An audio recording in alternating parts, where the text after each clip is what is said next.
Well, good afternoon. My name is Tim O'Hearn. I'm the Schuyler County Administrator. I guess I'd like to start by clarifying that this isn't necessarily a press conference, as has been reported. This is simply my office's response to the numerous media inquiries that have been coming in since the announcement this morning relative to the Woodstock 50 event. So rather than conduct interview after interview, it seemed to be more expeditious to hold one meeting, so to speak, to share information from the county perspective and answer any questions that you may have. And I will say that at this point, information is very limited. I'll preface any questions or further comments with the fact that late this morning I was contacted by representatives from Dentsu who indicated that for reasons known to them, they were going to be canceling the Woodstock 50 event scheduled for this August.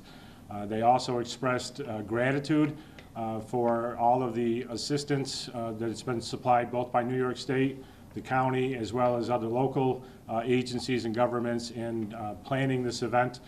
Those efforts have been significant and in great detail, and they did appreciate all the effort put forth locally. Beyond that, as to reasons and any other explanations, would be speculation on my part. So I'm really here to share with you what we know, and as you've heard, it's not a lot, but I have been notified that the event is canceled at this point, and beyond that, I'll answer any questions that you may have to the best of my ability. Have you had any contact with Michael Lang? I have not. Have you tried to reach out to him? I have not. How far along the process was the county working on getting its mass gathering permit?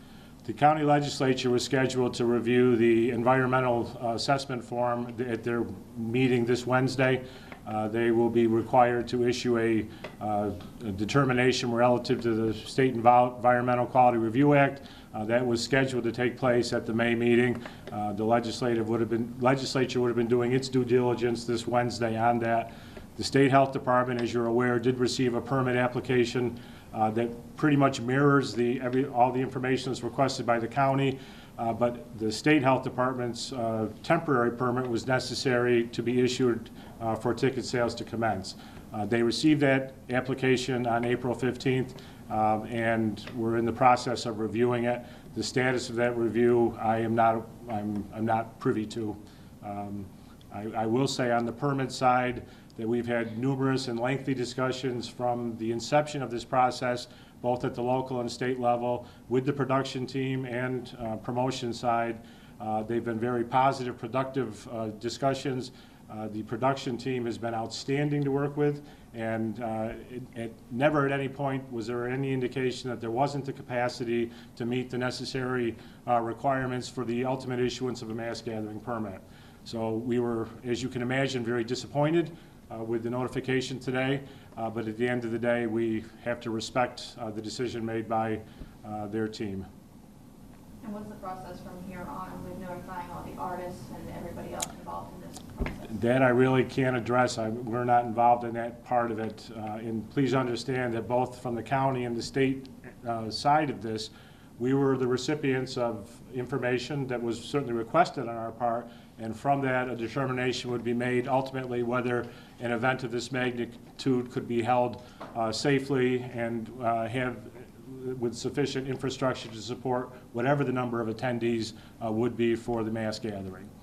Last month at the public meeting here at Watkins Glen, everything seemed to be full steam ahead, but the question is why, with Watkins Glen doing races all the time, why did permits not get filed earlier, you know? Well, it seemed like it was last minute. Because of the potential, the iconic nature of this event, the legislature felt more comfortable dealing with this separately, and where on an annual basis, the mass gathering permit for all the events at Watkins Glen International is handled in one application. This deviated, had the potential to deviate from past events or known entities, so the legislature felt more comfortable in dealing with this as a separate permit application. I know this is somewhat recent, news, of course, of your, notified from the production team, but have you talked with any business officials or anyone from Scopes about just the economic impact and, you know, the reservations and hotels and things of that nature? We haven't had detailed discussions. I have been in contact with the Chamber of Commerce, and they're, as we speak, as a matter of fact, putting together a media strategy to certainly salvage some of the fallout, if you will, from this announcement. As you're all aware, we looked forward to this anxiously and with a great deal of excitement in that this event gave Watkins Glen and the Finger Lakes an opportunity to put forth its best foot internationally, so to speak. The Finger Lakes area of New York State is one of the nicest areas in the world. This was an opportunity for us to showcase our great natural environment and what a great place this is to live and work. So we're certainly, that remains, you know, in spite of the cancellation. So the opportunity to take this recognition, if you will, and tell people that we're still open for business and we still welcome you to come and experience all that Watkins Glen and the Finger Lakes has to offer. Regarding Dentsu's press release earlier, they said that they don't believe the production of a festival can be executed as an event worthy of the Woodstock brand while ensuring the health and safety of artists, partners, and attendees. Is there anything else that you would want to say in regards to this? I think that's pretty much summarizes everything. Our issue or our position from the beginning was we welcomed this event, assuming that it could meet all of the requirements to ensure just that all attendees would have a safe environment with an adequate infrastructure to support what in effect becomes a city, you know, for almost a week. So that being said and that being accomplished, we welcomed them with open arms. As a county, how do you handle obviously the scale of the concert and then having to kind of bring it back and realize that it's not going to happen? Well, we certainly, you know, we'll lick our wounds and we'll move on. What we do have going for us, and certainly on the positive side, is that this is a destination area. We welcome more than 3 million visitors every year. So while this would have been a great enhancement to what we already do, the show goes on, so to speak, and we welcome the rest of the world to come and visit us. Many of the improvements that you see as you drove in here today that are underway will be completed in a couple of months, and you know, Watkins Glen will have a brand new face to put forward to the world, and we welcome the world to come visit us. I have one more question. If Woodstock 50 were to happen, what would be the loss of sales tax revenue? It's hard to give an exact calculation, but I can say that the economic impact of this is measured in the millions, not only to Schuyler County but to the region. This had a large footprint, if you will, and just as NASCAR does as well. So you know, there's a significant economic impact that will be felt as a result of this event being canceled. And have you received any backlash from the investors so far? No, we have not. Obviously, with Fish being canceled last year and now Woodstock being canceled this year, do you think it will deter any future promoters to come and kind of have their concert here at the Glen? We certainly hope not. And what we have going in our favor is that Watkins Glen International is a premier venue that has both the infrastructure and the expertise to host large gatherings. We've had some bad luck, no question about that. You know, horrendous weather events certainly, you know, contributed to the cancellation of last year's music event. I really can't speak to what the rationale was for this year's, but nevertheless, we stand ready to host future events, and we welcome them to this community. It appeared recently that there was confidence, you know, from the county, you know, despite some hearsay of lack of, you know, organization from the actual production team of Michael Lang. Was this announcement that it was going to be canceled a shock? Would you classify this as a shock to you? I think that's a fair assessment. It was not what I anticipated happening on my Monday morning, so, and certainly not the way anyone wants to start out the week. This came as a complete surprise, and it's a tremendous disappointment, certainly to my office. If down the road, if there's any future potential for this to somehow get revived and have a second chance, is the county willing to have future discussions about still having this come here that were? Well, certainly the county's position has not changed, and if all the requirements can be met, we welcome this or any other event, to come into our community. Being practical, though, at this late date, it'd be unlikely that a change in game plans would be able to accomplish all of the necessary requirements to issue both state and local permits.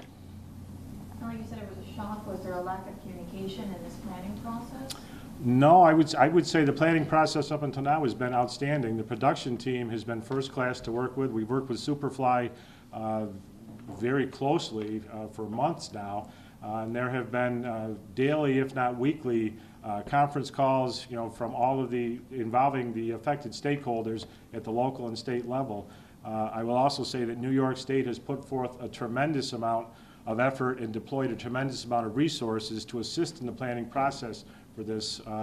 We have had tremendous support from our state partners and certainly all of our local agencies. And the communication has been very strong, I would say.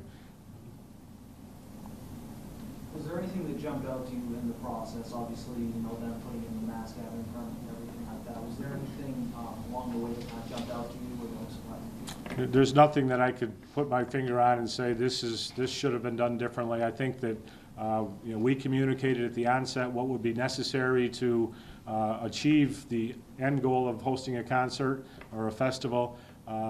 They demonstrated at the onset and throughout the process that they had the capacity to meet the requirements, and there was no reason for us to think otherwise. All of the submissions to date have been either close to complete or complete into what would ultimately be needed for a mass gathering permit. So there was a very good effort put forth from the production side to meet the needs and ensure a safe and enjoyable event. Can you name some of the safety concerns there may have been regarding this permit? Well, there aren't any safety concerns that are unique to this permit. They would be the same for anyone, and they would involve infrastructure such as water and wastewater, traffic, security, ingress and egress, emergency evacuation routes. Basically everything that you can imagine would go into equated with constructing and hosting a small city for 3 to 5 days. So anything that you would need to ensure the needs of the public are met as well as the safety of the public insured is all taken into account in the permitting process. But there was nothing unique about this permit as opposed to any other mass gathering permit that Watkins Glen International has successfully applied for each and every year. Have you had any contact with any of the legislators regarding this? I've been in contact by email. I've had a couple of phone calls, but there's not been a lot of discussion so far. I think this took everybody by surprise. Some may not even have gotten the notification yet either. So right now you guys are just waiting to hear more from Michael Lang about finding another backer to replace? Well, at this point, unless we hear otherwise, our assumption is that the event is canceled. Okay.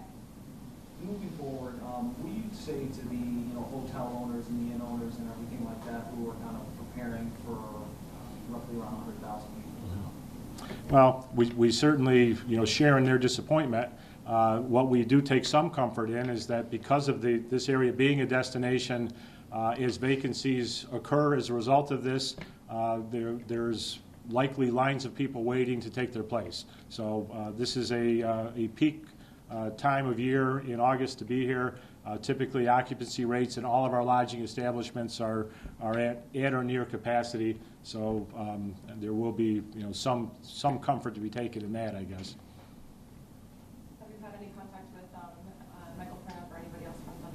I have not. We have not had any discussions as of yet. So.